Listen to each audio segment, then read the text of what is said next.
Hello, my name is Captain Jones. I'm Troop Commander for 4 Troop Zulu Company, Royal Marines Cadets. This presentation is about Lance Corporal Henry Eric Harden, a Royal Army Medical Corps medic and a recipient of a Victoria Cross during World War II. So why make a presentation about an Army medic to Royal Marines Cadets? As the Victoria Cross is the highest award of bravery to the face of the enemy, it's important that such acts of bravery are not forgotten. Henry Harden was a commando on one of the 8 Victoria Crosses awarded to commandos. As Royal Marines, you get taught about the 10 VCs of the Corps. Lance Corporal Harden served with 4-5 Commando in World War II and saved the lives of Royal Marines. For your advancement test, you do not need to know this Victoria Cross award, but it's only right and fitting that you know Henry's story. We'll cover his life up to January 1945, the 23rd of January 1945, and the remembrance of Henry Harden. By the end of this presentation, you will know Henry's story, and you'll also have some insight into the bravery of medics in all theatres of war.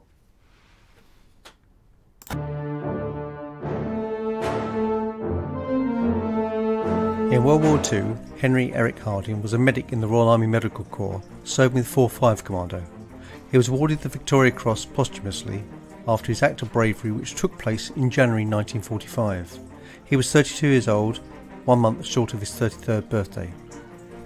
In 1941, during World War II, soldiers for the Army and the Royal Marines formed the Commandos.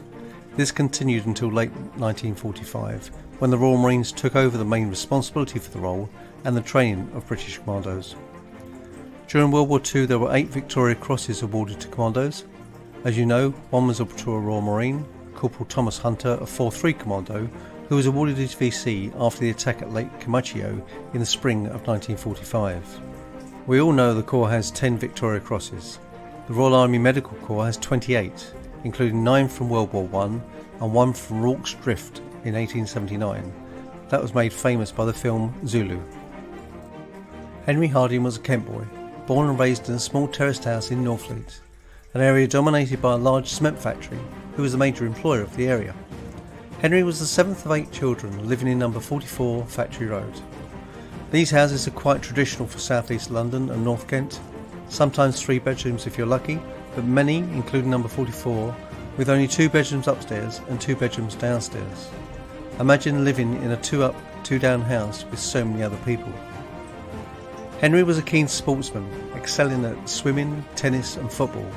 He was also a keen musician, playing the violin. At the age of 10, he helped out in his brother-in-law's butcher shop. He eventually became a butcher, taking over the business when tragically his brother-in-law died. At the age of 12, he joined the St John Ambulance Brigade, where he became a cadet sergeant. This is where he met Maud Pullen, who he later married. As the war effort gathered pace in 1942, the 30-year-old Henry Harden was conscripted into the Royal Artillery, but as his medical aptitude became realised, he was soon transferred to the Royal Army Medical Corps, where he served in a field ambulance unit. Henry soon became restless with the inactivity of service at home. In November 1943, he volunteered for the Commandos and was posted to Achnacarry Commando Training Depot, situated in the Highlands of Scotland. A comrade of the same intake, Marine Keith Thompson, later also a 4-5 Commando, remembers sharing billets with Harden, who says he was a quiet, quick-witted individual with a keen sense of humour. Commando training successfully completed. Harden was posted as a medical orderly to Able Troop 4-5 Commando in January 1944, where he and the rest of the Commando commenced almost 6 months of training for the D-Day landings, which took place later in June. After the D-Day landings, 4-5 Commando returned to the UK for replacements and refitting. In Europe, the Germans fell back, but in December 1944 they made their last offensive on the Western Front. Known as the Battle of the Bulge, the German troops advanced 50 miles into the Allied lines, creating a deadly bulge in the defences. The Germans were defeated by mid-January and retreated. 4-5 Commando's first action after return to Europe was their involvement in Operation Blackcock. The object was to clear German troops from the Ruhr Triangle formed by the towns of Roermond, Sittard and Heisberg. They were given the job of crossing the Juliana Canal and driving through Maasbroek in order to capture the town of Leiden.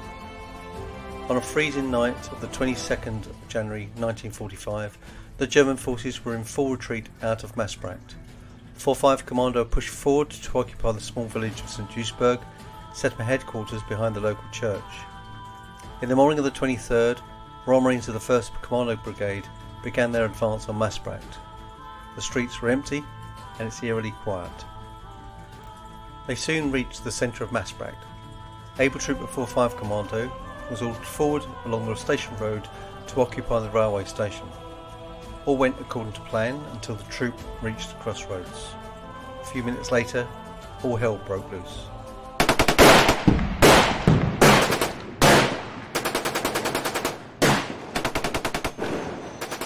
They were trapped in an ambush. Able troops came under intense machine gun and mortar fire from battle-hardened German paratroopers. The men of 4-5 Commando looked desperately for cover in the open field. They lay in the ice-cold snow and took casualties. Able troops' position was made worse by a well-placed German sniper.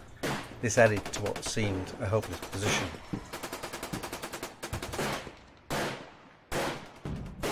The position then was this.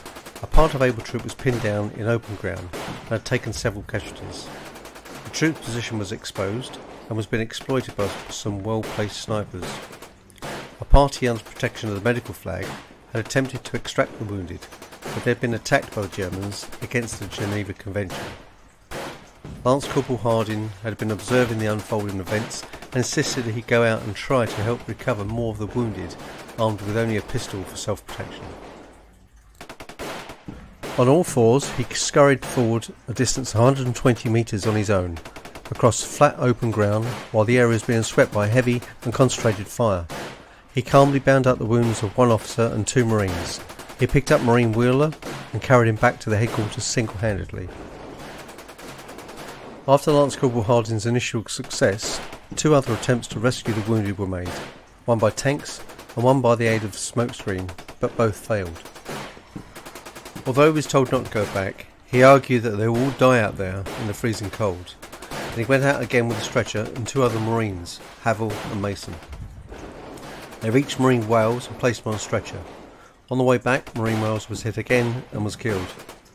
Lance Corporal Harden was wounded in his side from flying shrapnel.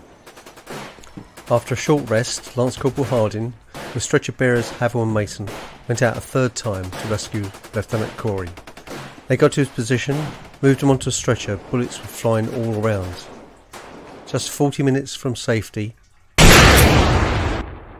Henry Harden was mortally wounded, a sniper hit direct to the head. Due to the intense enemy fire, attempts to rescue Henry's body had to wait until the cover of darkness. His friends just had to watch and wait. When Henry performed his courageous act, there was only 105 days left of World War II. He was married to Maud with 2 children, Bobby and Julie, and he's married in Niederwert War Cemetery in Holland. In Gravesend Town Council, Corporal Harden is commemorated by a painting in the council chambers. The road is named after him in Northfleet, and the local St John's Ambulance Brigade headquarters has a hall named after him.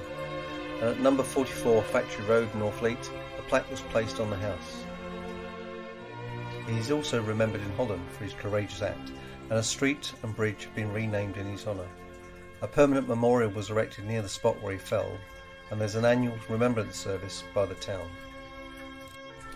So that's the story of Henry Eric Harden, a Kent-born hero who was a commando, served with 4-5 Commando, had close friends that were Royal Marines, and saved the lives of Royal Marines. There are only 10 VCs for the Corps, but could this be an honorary 11th?